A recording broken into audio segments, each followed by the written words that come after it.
Alright, today I'm going to disassemble and reassemble the Mark III Ruger. This is a target version.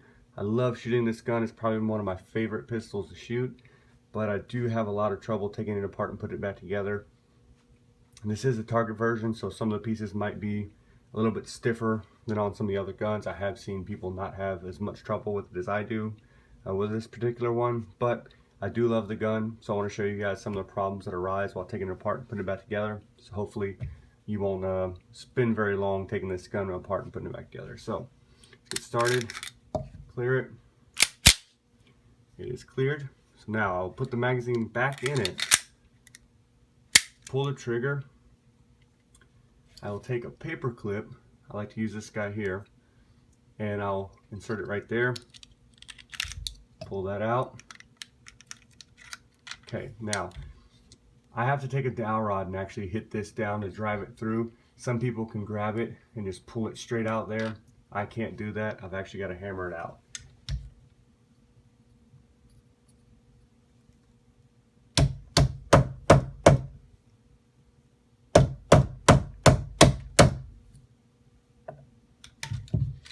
Alright, now that I've hammered that through, I'll pull that out of there.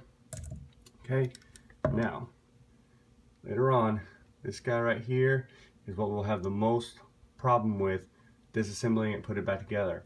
I've got to make sure that that little arm there does not get caught on that crossbar right there. So tilt it back and pull the trigger. You should be able to slide right out of it there. Okay, so now I can just pull this spring right out of here to get down in here. If I've got a lot of buildup in here, depending on what you're shooting, 22, sometimes you get an awful lot of buildup in there. And same thing, cleaning inside here and oiling it. Just press that back inside there. Okay, now this is the part where I start running into problems usually. So I will take the magazine back out now. Okay, got to push that down inside there. Okay, to be able to slide this into there.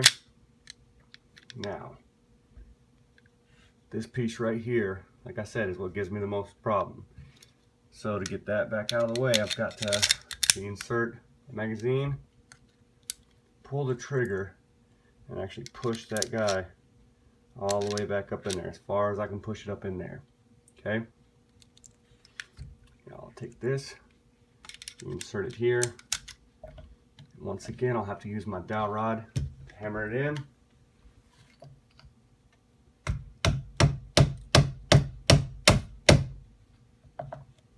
Okay, now got that hammered in. So that little guy right there, we've got to make sure doesn't get closed behind there. So got to tilt the gun back here. There we go, where it falls down right there, and it can catch right inside there. Now we'll latch it all shut. Put the magazine out. Make sure it cycles. Now, if it does not cycle, when you do that, you will have to pull this back apart. You don't need to pull this all the way down, but pull this back apart and make sure that little arm falls down inside that little notch there. Okay? If you can't get it to pull back at all, then that means that that little silver part in there wasn't pushed up far enough. Alright guys, I hope that helps y'all not have as many problems as I've had with this gun. Like I said, I love shooting it, but those couple of problems used to take me 20-30 minutes to take this gun apart and put it back together. But once I figured out what was wrong, as you saw, it takes me about 4 minutes to do it. Thanks guys, I hope you appreciate it.